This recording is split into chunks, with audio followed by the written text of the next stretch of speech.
Programa Ponto de Vista com Nelson Freire. Oferecimento. Sistema Fé Comércio RN. Trabalhando para o desenvolvimento da RN. Consórcio Dourado. Seu sonho sem juros. Ligue 4008-6868. Sicredi. Gente que coopera, cresce. Incor. Experiência que faz história. Realize. Otimizando resultados para a sua empresa. Unimed Natal 40 anos. Cuidar de você, esse é o plano. Esterbom, surpreenda-se. Novos sabores, muitas delícias. DNA Center, confiança no resultado. O Ponto de Vista com Nelson Freire de hoje é um programa especialíssimo, com 1 hora de duração. Nós vamos dar sequência ao debate sobre o Plano Diretor de Natal e a sua revisão. Recebendo hoje o advogado especialista em direito imobiliário, Diógenes Neto. Ele vai nos dar seu ponto de vista sobre esse tema importantíssimo, que começa a prender a atenção de todos os natalenses. Mas antes eu quero mandar um abraço para alguns amigos telespectadores. Wilson Cardoso, Lucas Calado, Lúcia de Fátima, Jussier Santos, Walter Fonseca, Antônio Ferreira, Marcelo Queiroz e Diógenes da Cunha Lima. Meu caro amigo Diógenes Neto, eu quero agradecer muito porque você aceitou meu convite de fazermos hoje um programa muito especial sobre um tema que está galvanizando a atenção dos natalenses e que realmente merece a atenção de todo mundo. É um programa que eu tenho certeza você vai gostar imensamente de assistir, porque esse tema interessa a todos nós que moramos em Natal. Muito obrigado, Diógenes Neto, por ter aceitado esse convite. Obrigado, Nelson, a todos os telespectadores que estão criando esse gosto de participar do futuro de Natal. É importante, Nelson, a união da sociedade, da comunidade, para buscar um Natal melhor, né? Todo plano diretor tem uma duração máxima de 10 anos. Nós temos que aprender com os erros do passado para que a gente tenha um futuro melhor. Sem dúvida, perfeito. Diógenes, quando e como começou a sua carreira profissional militando nessa área que é tão específica? Nelson, faz tempo. Eu entrei na faculdade em 86. Então, tenho praticamente 30 anos de mercado imobiliário. Ao terminar a faculdade, Natal não tinha essas incorporações imobiliárias, esses prédios vendidos na planta. Então, por gosto, por vontade, fui para São Paulo. Lá visitei alguns escritórios de advocacia e fui selecionado para um deles, o de Dr. Zolmer Rosenthal. Interessante que na minha primeira entrevista, pouca gente sabe disso, a primeira pergunta que ele me fez foi: que música está tocando? Então, eu tinha estudado sobre a matrícula de um imóvel, sobre contratos de compra e venda, sobre contratos de locação, e na sala dele tinha um fundo musical e eu não sabia a música. E logo após entrou outra, eu fiz: Dr. Zolmer, essa música é a Habaneira, ela é do 2º ato de uma ópera de Bizet. Fez: menino, eu não sabia. Mas, aí, o desenrolar da nossa primeira entrevista, eu sabia que ele era fundador da Cirela, mas não sabia que Cirel, o nome de sua esposa, foi que tinha dado o nome a essa construtora. E aí fiquei empolgado. Era uma das grandes construtoras de São Paulo, não era na época a maior do Brasil. E fomos conversando e ele disse o nome de alguns bairros de João Pessoa. E eu disse: conheço todos. Ele fez: nasci lá. E aí começou uma parceria de irmandade. Infelizmente ele não está mais aqui, mas ele me deu não só os conhecimentos técnicos, mas uma visão de um novo mundo. Uma visão que a gente pode buscar num povo judeu, sofrido, mas que busca soluções. A gente tem que buscar o sim. O sim ao meio ambiente, o sim à ecologia, o sim ao desenvolvimento sustentável, o sim ao emprego. E temos que pular o não. O não à desigualdade social, Nós temos que arrumar as soluções ao não licenciamento. A gente tem que buscar soluções para que a gente tenha uma cidade melhor para os nossos habitantes. Você tem feito várias palestras em vários estados brasileiros sobre esse tema, direito imobiliário. Quais os aspectos mais preponderantes dessas palestras? Uma que eu fiquei, vamos chamar, quase famoso, são 100 cuidados, o numeral 100 cuidados antes de adquirir um imóvel. Muitas vezes a pessoa pensa, né, que ir ao tabelião, ele resolve todos os problemas. Mas, infelizmente, a nossa legislação é muito incipiente. Você, muitas vezes, tem um plano diretor de uma área que tem um loteamento registrado e você não sabe que por trás tem uma decisão judicial que impede essa construção. Exemplo, o bairro do Sanvale. Foi construído pela New Imóveis um loteamento chamado Sanvale. Muitas casas estão lá construídas. Se você chegar de São Paulo, não há nenhum impedimento na lei, mas há uma ordem judicial. E as pessoas que compraram o lote Sanvale ainda estão buscando que o poder público termine a infraestrutura de saneamento para que ali possa construir o seu lar. Você é professor de direito imobiliário. Você tem lembranças nesse seu métier de ensinar os seus alunos de alguns fatos pitorescos que possam ser ditos agora? Nesse mesmo prédio, para mim, aconteceu uma situação inusitada. Estávamos mudando da Salgado Filho para cá, eu dava aula. Acho que os professores gostavam tanto de mim que me colocavam a dar as últimas aulas da sexta-feira à noite, depois das 8h30 até as 10 da noite. Então, são pessoas que estudavam direito já cansadas e, na mudança, faltou energia. O gerador não disparou. A sala com as janelas fechadas ainda. E eu pedi, turma, me faça uma gentileza, deixa eu terminar a minha aula. E um aluno foi acendendo o celular, outro aluno acendendo o celular, outro aluno acendendo o celular, e eu terminei a aula, não à luz de vela, mas à luz de celular. A modernidade em pessoa, ali, atuando. Como eu era um professor muito exigente, e um dos poucos que reprovavam aqueles que não alcançassem uma nota, outro fato inusitado, também neste prédio, eu terminei sendo paraninfo dessa turma, e eu exigia muito nas nossas avaliações, para que eu estimulasse. Então, eu tinha uma prova valendo 5 pontos, a outra prova era uma prova no dia que a turma tivesse menos prestando atenção. Naquele dia que estava aquela balbúrdia, aquela brincadeira, eu fiz prova. A turma... Eu disse, e agora? Professor, há alguma possibilidade do senhor não aplicar a prova hoje? Eu disse, se algum dos alunos tocar sanfona. Aí um lá no fundo fez, eu toco. Eu disse, tem que estar aqui. Está no carro, professor. Trouxeram a sanfona para a sala da aula e a gente terminou a aula, era no mês de junho, terminando o semestre, eles se formaram e foi uma coisa assim inusitada. Realmente essa é uma história pitoresca. Outra vez eu estava dando uma palestra num congresso em Goiânia e quando eu cheguei no auditório, meia hora antes, não tinha ninguém.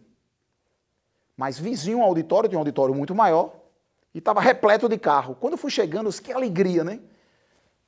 500 carros, eu digo, pô, eu estou famoso nessa terra. Quando eu cheguei no auditório vazio, eu chego para o porteiro, e esses carros estão no auditório vizinho? Está falando Alexandre Garcia. Mas, com meia hora, o nosso pequeno auditório, 150, 180 pessoas, estava lotado, e isso foi uma das aulas mais belas da minha vida. No final, eu já tinha extrapolado, era o encerramento de um congresso do Cresce Goiás, e eu vi um cidadão, mais ou menos uns 80, 90 anos, assistindo a minha aula. E eu cheguei, quando acabei, para o presidente da mesa, o presidente do Cresce, o professor Oscar Hugo: professor, quem é aquele cidadão? Ele é pai? Ele disse: não, Diógenes. Ele tem 82 anos, ele é corretor de imóvel e não falta uma palestra. Aí eu me lembrei de uma cena do doutorado em Madrid. Quando o aluno dava aquela aula e o professor se considerava que ensinou tanto que o aluno estava superando, ele tirou a gravata e colocou no pescoço do aluno.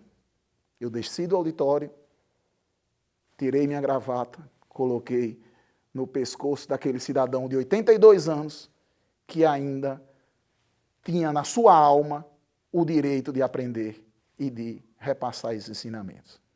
É muito bacana a gente ver pessoas se interessando em saber mais. Quanto mais a gente sabe, como já dizia o filósofo, a gente menos sabe. Então, é importante essa permanente busca. Agora, uma outra coisa, Diógenes, antes da gente entrar no nosso tema principal, quais os principais condomínios que você atuou como advogado? Vamos pensar primeiro em Natal. Natal, eu participei desse processo de elaboração das normas jurídicas do edifício mais alto, chamado Mirante João Olímpio. Nós fizemos praticamente todos os grandes condomínios de lotes, o Green Village, o Greenwoods, o West Park, Ponta Negra Boulevard, regulamentando, né? E nós trabalhamos desde a ideia do construtor, a entrega da chave e a normatização do condomínio. Fizemos também um prédio emblemático, que é o Issa Hasbun, ali na frente do Hospital Universitário. É considerado o prédio mais caro da nossa cidade. Lá fora, em São Paulo, nós trabalhamos num prédio, na Tucumã, que ele foi embargado porque não tiraram a licença do cone de aproximação e esse prédio passou e foi motivo de outras preocupações. A cobertura desse prédio tinha 1.600 metros quadrados. Fizemos em Campina Grande um complexo.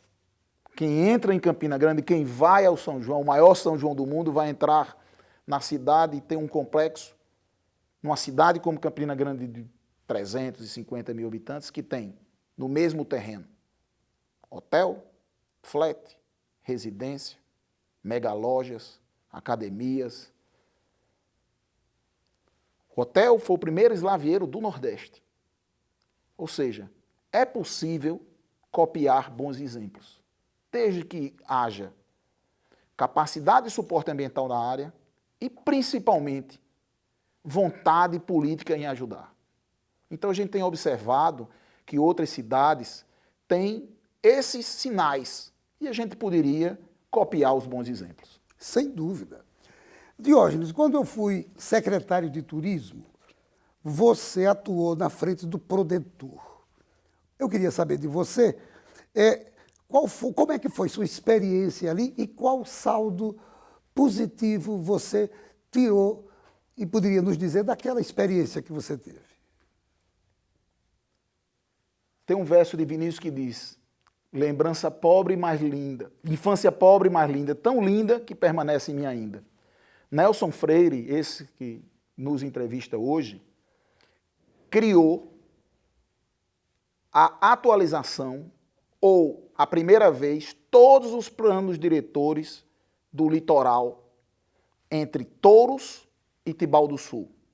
Entre este hotel, que foi construído agora, o Vila Galé, e a Praia de Pipa.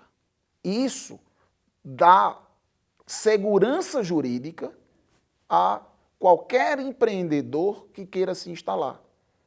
Foi o primeiro passo. Então, eu acho que no futuro, Nelson, você será lembrado como aquela pessoa que pensou em planificar, em planejar, em criar condições para atrair o emprego. Infelizmente, essas legislações precisam ser atualizadas.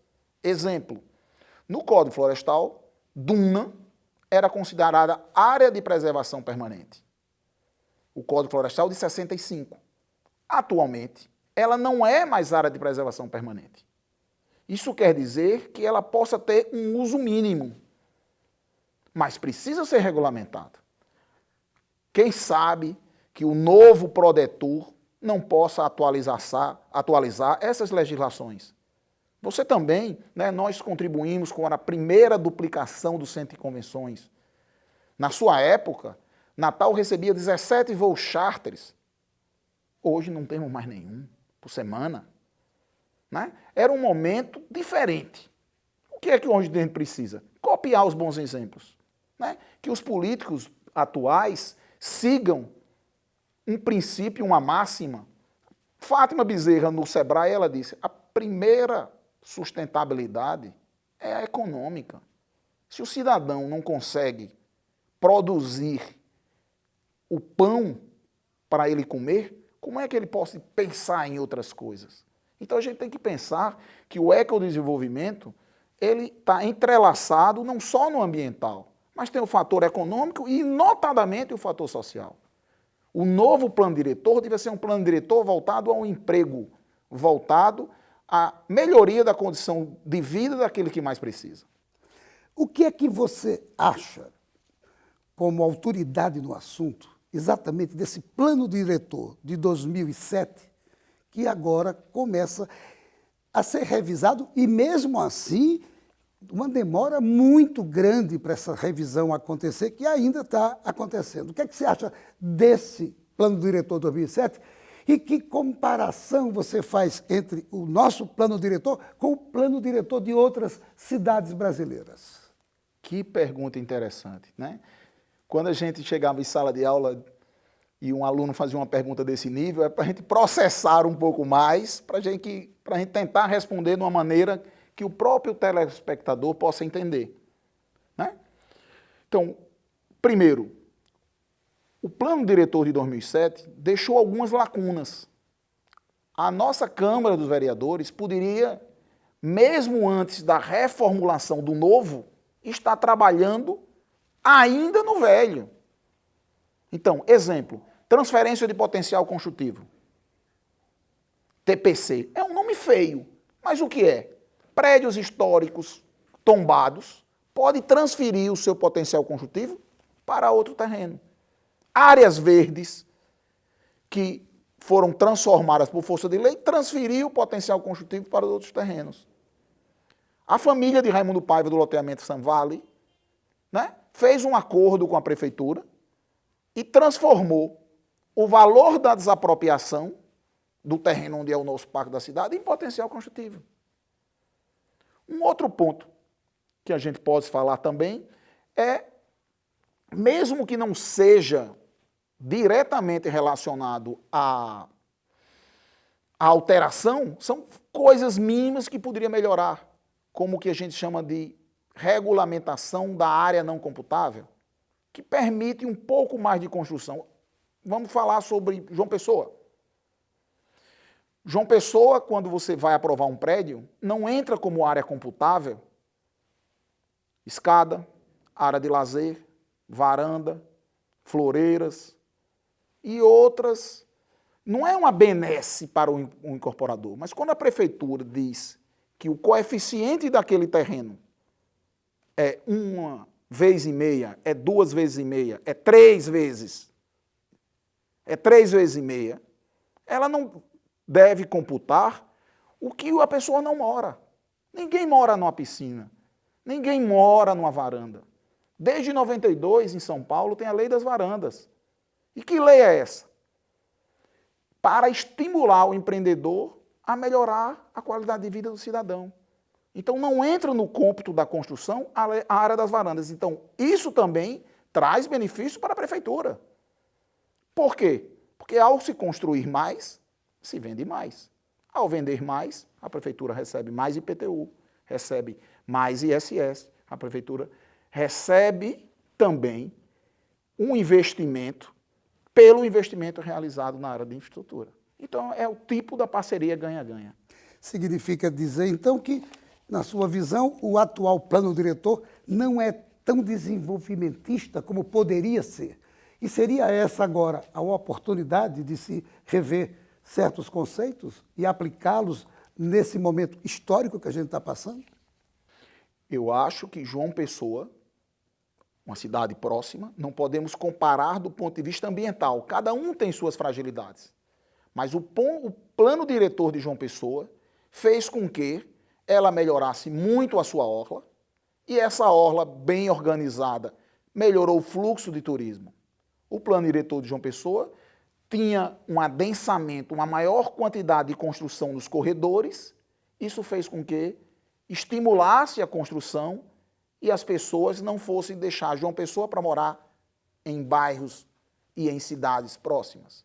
Então, a gente tem que copiar o bom exemplo. Não é questão só do desenvolvimento. O que muitas vezes o meio ambiente fala, não, aquela pessoa está especulando. É observar a capacidade máxima de suporte de uma área e permitir que se construa dentro daquela capacidade. Ninguém quer mais do que a infraestrutura instalada. Mas tem que ser provado que naquela infraestrutura instalada possa ser construído o máximo. Perfeito. Não saia daí. A gente volta em instantes para o nosso segundo bloco. Programa Ponto de Vista com Nelson Freire.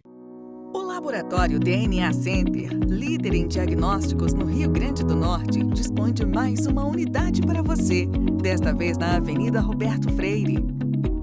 Espaço amplo, convidativo e com a excelência no atendimento que você já conhece. Sala de coleta e de repouso pensadas para o seu conforto. Espaço Kids para os pequenos e, claro, a confiança no resultado. Avenida Roberto Freire, 943, Capim Macio. Saiba mais pelo telefone 4007-2595.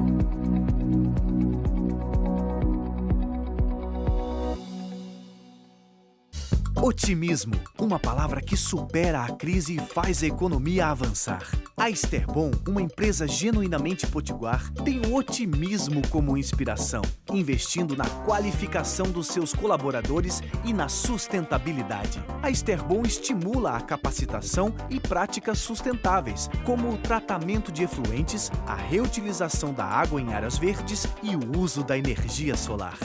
Esterbom. Seu papel é estudar. O nosso é tornar possível seus estudos. Seu papel é dirigir com responsabilidade. O nosso é tornar possível o seu carro. Seu papel é decidir viver junto para sempre. O nosso é tornar possível o futuro de vocês dois. Seu papel é amar seus filhos. O nosso é tornar possível o lar da sua família. Consórcio Eldorado. Há 30 anos, o nosso papel é tornar possível.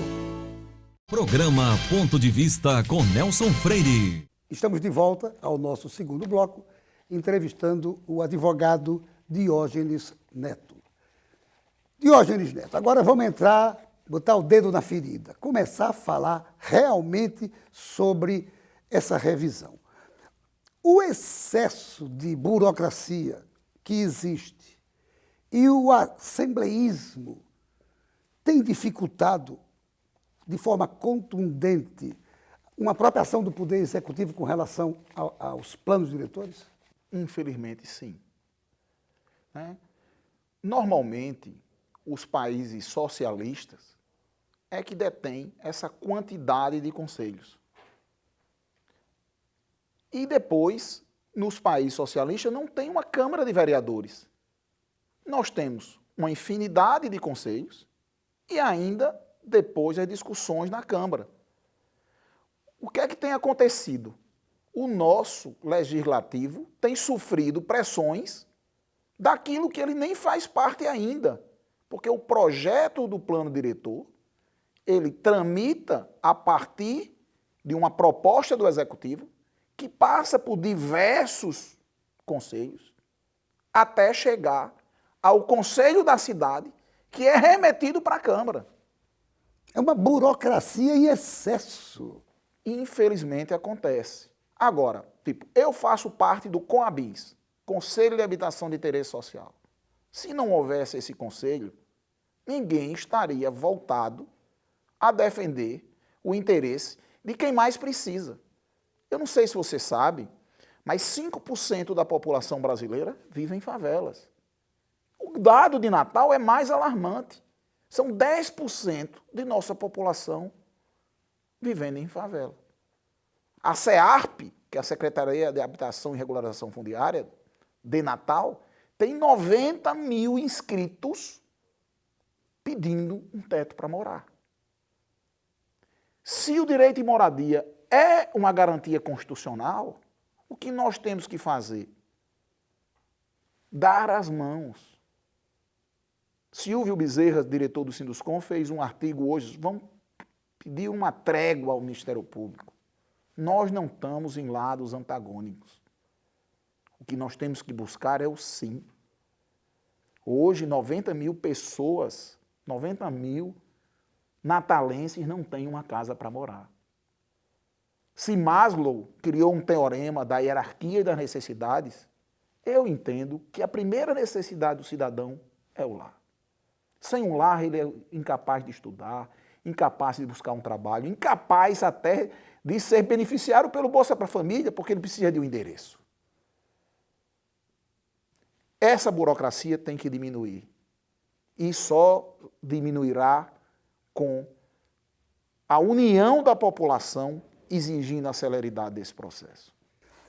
E esse excesso de burocracia, a ele se mistura o discurso do politicamente correto, que entrou em voga, virou moda.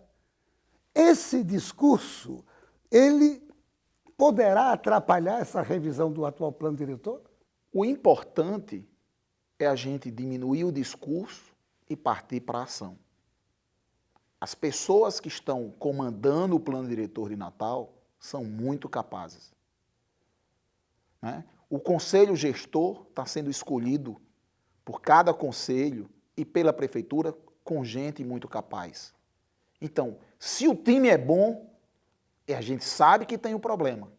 Então, vamos pegar esse discurso politicamente correto e tentar colocar em prática dentro da capacidade de suporte de cada área. Ninguém quer construir aonde não deve. Mas se aquela área tem uma capacidade de suporte, vamos tentar que essa capacidade de suporte receba o melhor empreendimento possível. Esse grupo gestor, houve até uma demora em função da falta de ter sido completado a sua totalidade de membros. Mas será que, no menor espaço de tempo, ele vai realmente funcionar como deve ser, sendo o gestor de tudo isso, para que se evite a volta desse plano para outros conselhos e tudo mais? Por conta dessa burocracia, foi criado um regimento interno que foi aprovado em assembleia. E quando foi criado esse regimento interno, no núcleo gestor não tinha sequer, na primeira minuta, um funcionário da prefeitura. Então, a Universidade Federal, se eu não me engano foi a professora Ruth Ataíde, junto com o subsecretário do Conselho da Cidade, Neto, verificou que teria que ter um membro da prefeitura. E, normalmente, esses conselhos são paritários. Então, foi alterado para colocar mais 11 membros e o núcleo gestor hoje tem 22 membros. 22 membros. 22 membros. 6 dos conselhos. Eu sou representante fui eleito no Conabins como representante do núcleo, para o núcleo gestor, representando o Conselho de Habitação e Interesse Social. Você falou na universidade. Como a nossa Universidade Federal do Rio Grande do Norte, como é que ela influencia na elaboração dos planos diretores? Hoje muito se fala da FUNPEC. Né? Então, vamos dividir a atuação da universidade. Quase todos esses conselhos têm a presença de um membro da universidade. E isso é muito salutar. Agora, as zonas de proteção ambiental de Natal, que são 10, ao ser regulamentada, normalmente o Ministério Público pede um laudo à universidade que pede à FUNPEC. E o que é que a gente vê? Que muitas vezes esses laudos são preparados de uma maneira técnica, mas buscando o não. O que quer dizer não? Quando a área é de proteção ambiental, ela não quer dizer que seja de preservação permanente. São duas figuras, água e azeite. Proteção ambiental, ela cabe um uso restrito. E na área de proteção ambiental, pode ter também áreas de preservação permanente. Vamos citar o exemplo. Hoje eu estava discutindo no Coabins a ZPA 8, que ela vem desde o bairro Nordeste, seguindo o rio Potengi, até o Rio Doce. Entre o rio e a João Medeiros, tem uma grande faixa de terra. Tem área que está a 1 quilômetro. O loteamento que maior engloba essa área foi registrado em 1950, o Parque Floresta. Quem estava entre a João Medeiros e o lado direito, onde tem aqueles colégios, onde tem prédios, pode construir. Quem estava do lado esquerdo, mesmo sendo do mesmo loteamento, mesmo a área sendo com a mesma geomorfologia, ou seja, tudo dos dois lados da rua é tabuleiro costeiro, desde 2007 não pode construir. Então isso traz insegurança jurídica. Isso traz problemas porque, não havendo possibilidade de construção, aumenta o custo da terra, aumenta o custo da construção. Quem paga é o cidadão. E muitas vezes essa conta não é feita. Nessa regulamentação, uma faixa de 150 metros, a gente vai tratar como de mesma zona por isonomia. E aí já vai começar a possibilitar novas construções. E isso são em todas as EPAs. Se a gente pensar na ZPA do Rio Pitimbu, o rio divide Parnamirim de Natal. Do lado de Parnamirim, existe a possibilidade de construção a partir de 100 metros do rio. Do lado de Natal, tem área que só pode construir depois de 200 metros, depois de 250, depois de 300. Como é que um rio que divide dois municípios tem legislação tão díspare? Né? Isso gera insegurança E jurídica, gera insegurança jurídica total. total. Será por conta disso, então, que das 10 EPAs, apenas 5 foram regulamentadas? E essa já foi regulamentada. Já foi regulamentada. Mesmo regulamentada, tem uma distância enorme da legislação de Parnamirim. Então, se você pegar o Rio Pitimbu e entrar na Maria Lacerda, aí você vê que, provavelmente, se tem uma estrada que divide dois terrenos, ele tem basicamente o mesmo aspecto geomorfológico. Do lado de Parnamirim, tudo pode ser construído. Agora, Diógenes... Do lado, só para completar, do lado de Natal, nada pode ser construído. É incompreensível. É incompreensível. É incompreensível. Essa ZPA 8 é a ZPA dos mangues, né? É. Ela que ainda vai ser regulamentada. Ela está sendo regulamentada. Está sendo regulamentada. E mesmo sendo regulamentada, ela poderá sofrer alterações com essa revisão do plano diretor? Nessa regulamentação, a gente pede, né? Há um núcleo formado por universidade, eu represento a OAB, o IAB, que é o Instituto do Arquiteto do Brasil, e a Secretaria de Tributação. Esses 4, nós somos responsáveis pela sugestão de alteração no Conselho. E a gente tem alguns pontos que estamos abordando. Pela primeira vez está sendo tratado um lote mínimo menor que 200 metros para Natal. João Pessoa já tem isso, Recife, Fortaleza, Campina Grande. A lei federal permite um lote menor a 200 metros. Não estou dizendo que nem dentro do Conselho a gente consegue, mesmo sabendo que esse lote menor é voltado à habitação de interesse social. Mas outros pontos que são vazios urbanos serão destinados, né, para habitação e acredito que tem a vocação de interesse social. Além de tópicos que você já falou aqui, quais os principais instrumentos que ainda faltam ser regulamentados no atual plano diretor? Já tinha falado aqui do transferência do potencial construtivo, né? 5 ZPAs precisam ser regulamentadas. Uma das ZPAs que precisa ser regulamentada é a ZPA 7, ao redor ali do Forte do Rios Magos. Naquela área, mesmo tendo uma ZPA, ao redor, ali em Santos Reis, tem a previsibilidade de área destinada à operação urbana consorciada. Nessas operações urbanas consorciadas, pode existir um gabarito maior. Fortaleza fez um agora na sua orla, chamado Marina do Mucuripe. Então foi permutado áreas onde tinha habitações de menor renda, e essa pessoa substituiu por habitações melhores. Então imagine que naquela área possa ser feito algo nesse sentido. Significa dizer que precisa haver uma compreensão da necessidade de se desenvolver a cidade. Essa ZPA 7, pelo que eu apreendo, ela fez com que um grupo estrangeiro que queria, espanhol, salvo engano, que queria fazer uma marina, tenha até hoje obtido o não como resposta. E quem sofre com isso é a cidade.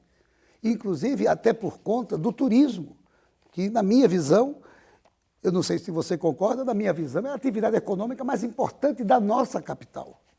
Com certeza.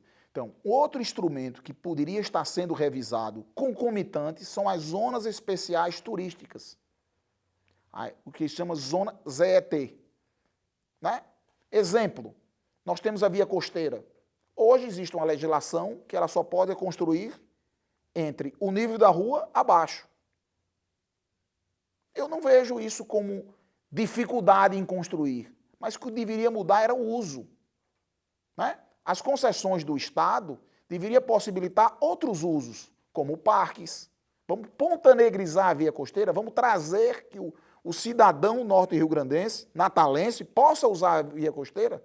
Imagine que ele criasse uma praça preparada para os food parks, que tanto se fala. Por que não usar a via costeira, se ela está saneada? Que muitas vezes está abaixo do nível da rua, então ela poderia ser, não teria um problema de controle de visual. Por que não dar um uso à via costeira? Imagine a Praia da Ridinha. Por que não urbanificar aquela orla, levar um calçadão como se tem em Campina Grande, em João Pessoa, em Campina Grande ao redor do açude, em Copacabana? Né? Se o turismo é uma atividade tão importante, por que os planos diretores não traz não só as operações urbanas consorciadas, mas uma regulamentação que incentive a criação de emprego e renda nas zonas especiais turísticas? É verdade, você colocou realmente muito bem isso aí. A propósito, são 10 EPAs. Da totalidade do espaço da nossa capital, qual é o percentual que é ocupado por essas EPAs? Vamos tratar de números, né? Eu acho que pouco cidadão brasileiro sabe se nós unirmos todas as cidades, do Oiapoque ao Chuí, de Nova Cruz a São Paulo. Você imagina qual o percentual que nós ocupamos? Imagine que os Estados Unidos ocupa 3% de seu território com cidade. Você tem ideia de quanto o Brasil ocupa? Não, e estou ansioso para saber. E, aliás, eu e todos os nossos telespectadores também. O Brasil só ocupa nas cidades 0,67%. É menos de 1%. Se você verificar em tamanho, ou seja, se juntasse todas, caberia no estado da Paraíba. Todas as cidades brasileiras caberiam juntas no estado da Paraíba. E nós temos, pela nossa Constituição de 88, que seguir uma lei federal que trata desse continente, se for mais restritivo, uma lei estadual, e se for mais restritivo, uma lei municipal.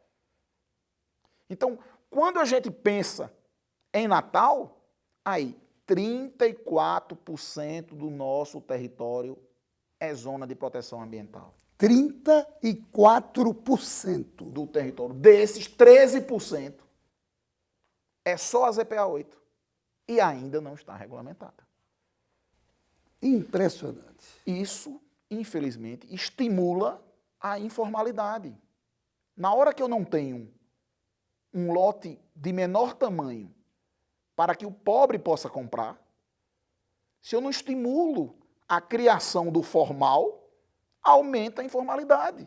Por isso que, enquanto se tem 5% da população brasileira vivendo nas favelas, 10% de Natal mora nelas. 10% de Natal mora em favelas. E esse número, óbvio, tende a crescer cada vez mais. Se faltar uma política pública. Uma política pública. Mas não saia daí. A gente volta em instantes para o nosso terceiro e último bloco. Programa Ponto de Vista com Nelson Freire.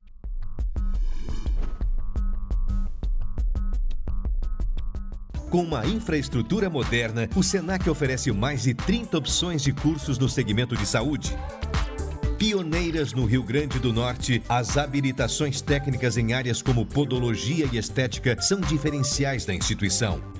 Também se destacam cursos de enfermagem, saúde bucal e o novo técnico em óptica, além de qualificações como massagista, cuidador de idoso, primeiros socorros e agente de combate às endemias. Os laboratórios do Senac contam com equipamentos de última geração e estão estruturados de maneira que o aluno possa vivenciar situações reais no ambiente de trabalho. Multiplique suas chances. O Senac tem as ferramentas que você precisa para transformar o que você gosta de fazer em uma atividade de sucesso. Senac, uma instituição do Sistema Fé Comércio RN.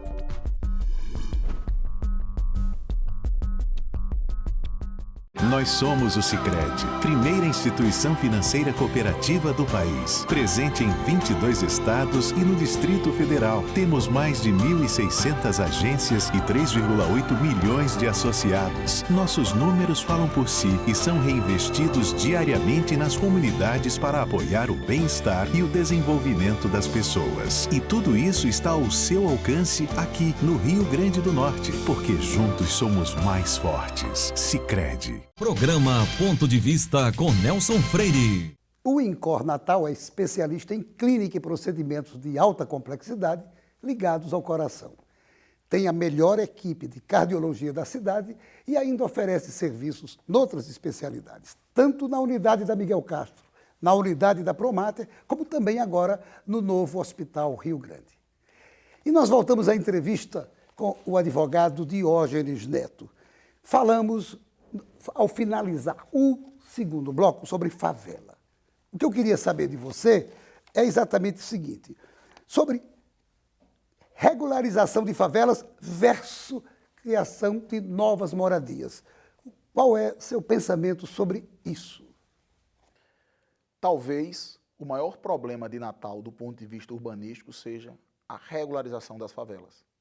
Infelizmente, a grande parte dos condomínios, dos loteamentos com casas construídas na Zona Norte, não tem um título para morar.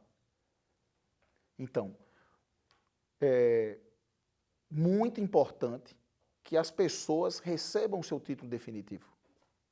Agora, muitas vezes, é impossível regularizar quando essa favela está situada numa área de risco. E eu colocaria também, às vezes, o custo de urbanificar uma favela é muito maior do que se promover a habitação no chão.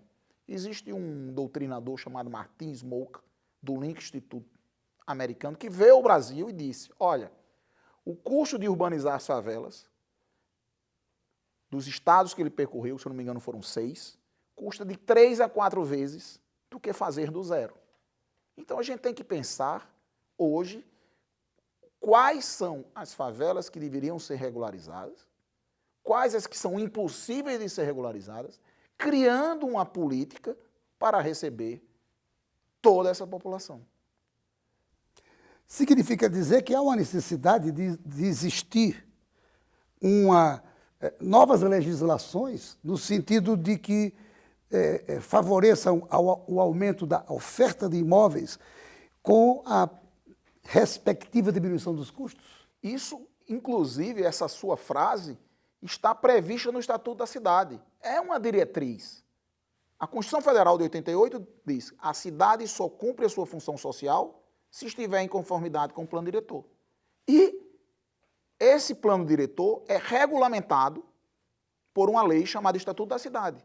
Uma das diretrizes é: nós temos que aumentar a oferta, diminuindo a burocracia e o custo dos lotes. Então, dessa forma, a gente está prospectando um futuro melhor. Eu vou mudar um pouquinho de assunto, mas é claro, dentro dessa mesma temática, a questão da mobilidade urbana. Como é que você vê a mobilidade urbana na nossa cidade do Natal? A zona sul da cidade, eu acho que ela está bem planificada. Mas quando ela se espraia para os bairros dormitórios, isso inclui a Zona Norte, isto há uma dificuldade. Eu estava na audiência pública na Zona Norte há uns 20 dias, antes da paralisação do plano diretor, e nós estamos conversando com mobilidade e uma cidadã diz: olha, para eu sair da minha casa aqui da Zona Norte, eu não me recordo da rua, e para ir para uma unidade de saúde, eu tinha que vir ao Midway, porque era mais fácil eu pegar o ônibus daí para lá.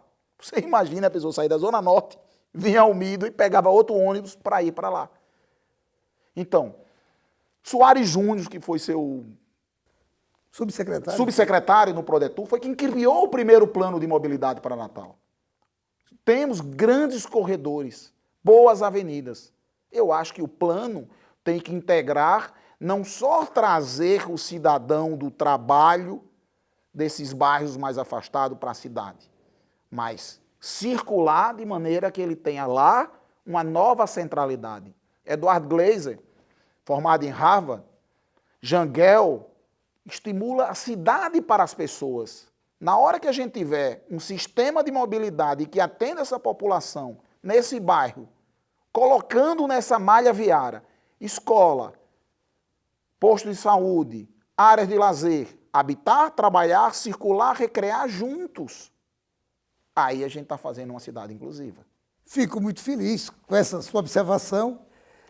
Outra coisa que eu queria saber de você. Tivemos a Copa do Mundo aqui. Qual o real legado da Copa do Mundo para a nossa cidade natal?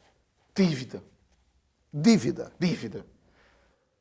Todo mundo falava do VLT, né? O veículo leve sob trilho, o metrô de superfície, que interligaria a grande cidade a Natal. Isso é um tema de mobilidade. Todo mundo falava que Natal, depois da Copa, ia estar totalmente integrada, com calçadas acessíveis, com a população integrada.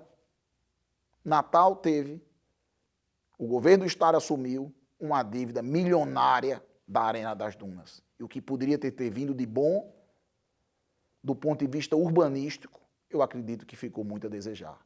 Mas foram feitos bons planos. Quem sabe que o VLT que integraria o novo aeroporto não saia?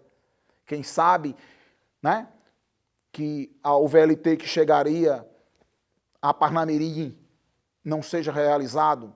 Eu soube de Giovanni, secretário de Parnamirim, que está sendo construída a nova estação e o VLT vai chegar a Parnamirim. Imagine ligar o projeto das duas prefeituras à Praça Augusto Severo, em frente ao Teatro Alberto Maranhão, ao Museu Augusto Severo, na base, por um VLT. Sonho tem que ser planejado, tem que ter orçamento e tem que ser executado. Parte desse sonho vai permanecer, mas a maior parte dela deixou a desejar. Deixou a desejar. É lamentável que isso tenha acontecido, até pela expectativa que foi gerada na própria população de que aquilo aconteceria. Agora, uma outra coisa, Diógenes Neto, a Câmara Municipal, que até o final do ano vai receber a revisão do plano diretor, vai também se debruçar um pouco sobre ele até a aprovação. Por que os vereadores eles não encampam de forma mais ostensiva essa luta por essa revisão a mais justa, a mais perfeita possível? Qual é a razão dessa apatia da nossa Câmara e de alguns vereadores? Eu penso de dois setores, de duas formas. O que é que aconteceu? No último plano diretor, todo mundo soube da Operação Impacto.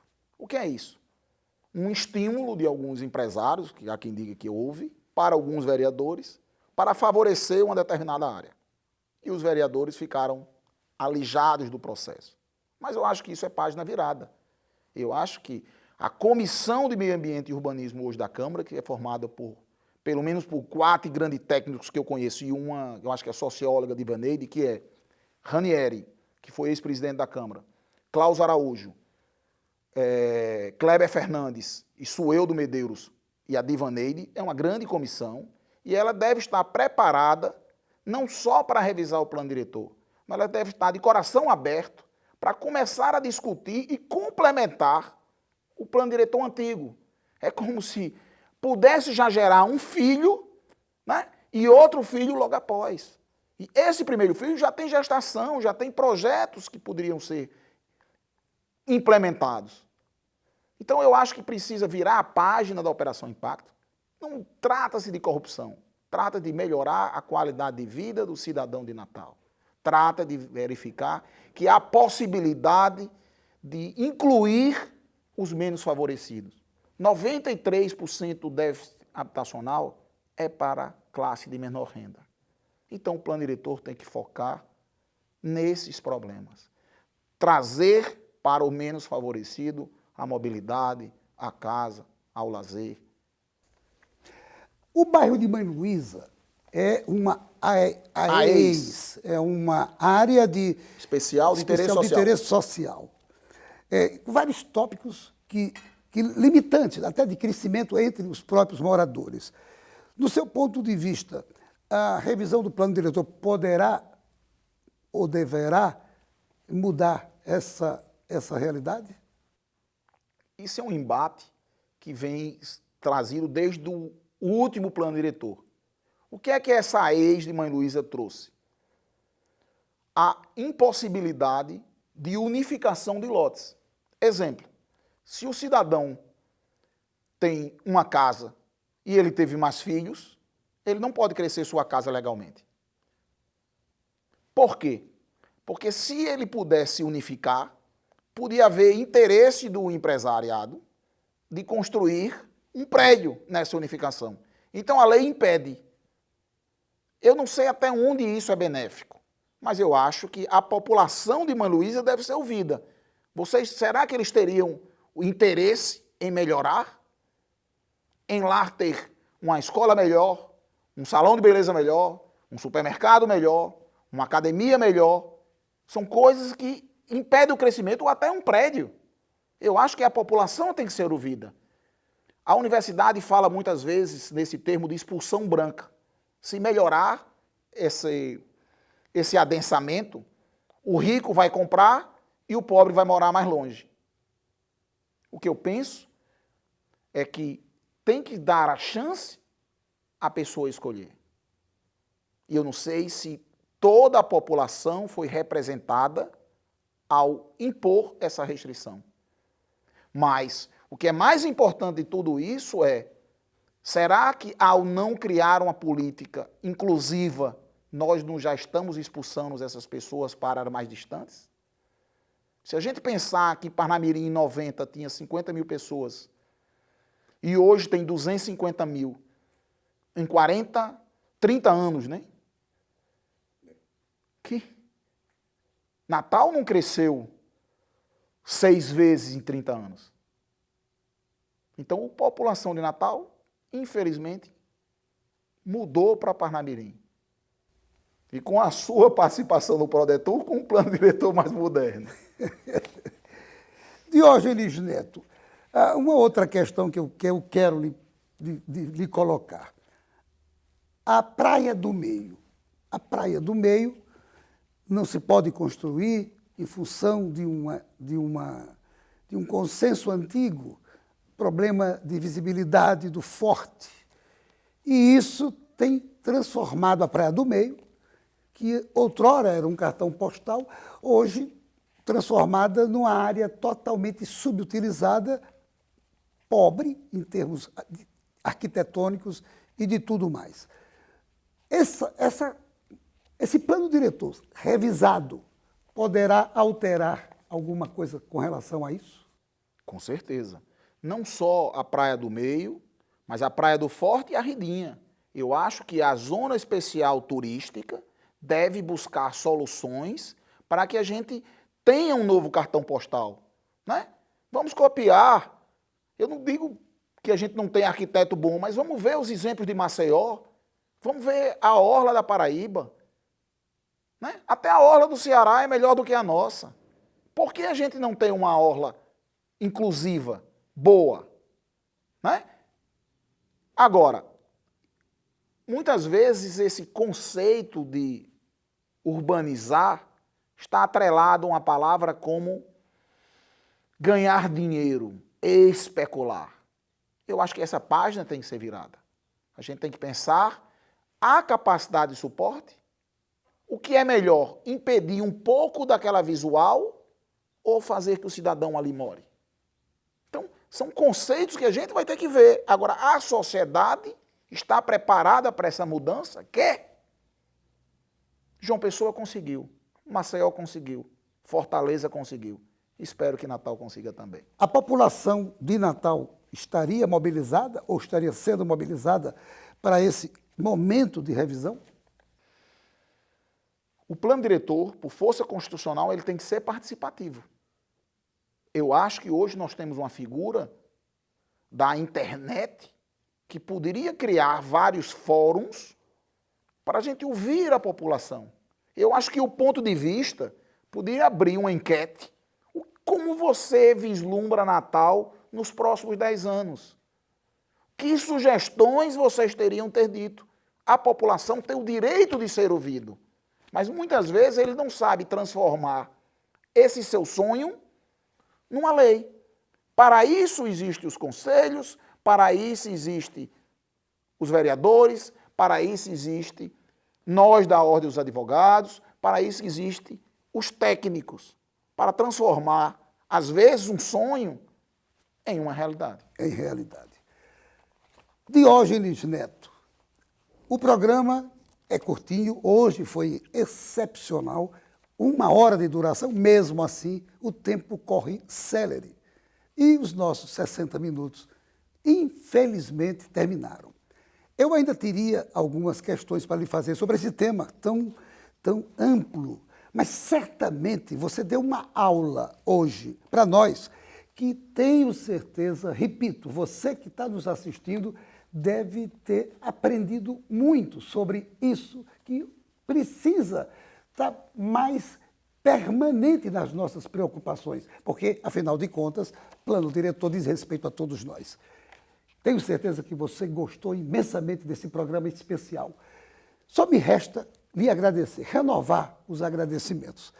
Você que, inclusive, é um amigo pessoal e que se dispôs a tratar desse assunto que é árido, nem todo mundo está por dentro dessas coisas, e você, com muita clareza, como um bom professor que você colocou, de fato, o seu ponto de vista sobre todos os tópicos que foram perguntados. Renovo os agradecimentos, desejo que essas suas lutas todas nessa área possam vingar e que esse novo olhar sobre o plano diretor possa trazer coisas boas para todos nós que moramos em Natal. Muito obrigado, Diógenes Neto, pela sua presença com a gente hoje aqui. Vamos andar com fé, que a fé não consiga falhar. Obrigado, Nelson, obrigado a vocês. Vamos buscar um futuro melhor para todos. E a você, meu amigo, minha amiga, telespectador, telespectadora, mais uma vez, muito obrigado pela sua audiência e a certeza de que no próximo Ponto de Vista traremos outro assunto do seu interesse. Programa Ponto de Vista com Nelson Freire. Oferecimento: Sistema Fé Comércio RN, trabalhando para o desenvolvimento da RN. Consórcio Dourado, seu sonho sem juros. Ligue 4008-6868. Sicredi, gente que coopera, cresce. Incor, experiência que faz história. Realize, otimizando resultados para a sua empresa. Unimed Natal, 40 anos. Cuidar de você, esse é o plano. Esterbom, surpreenda-se. Novos sabores, muitas delícias. DNA Center, confiança no resultado.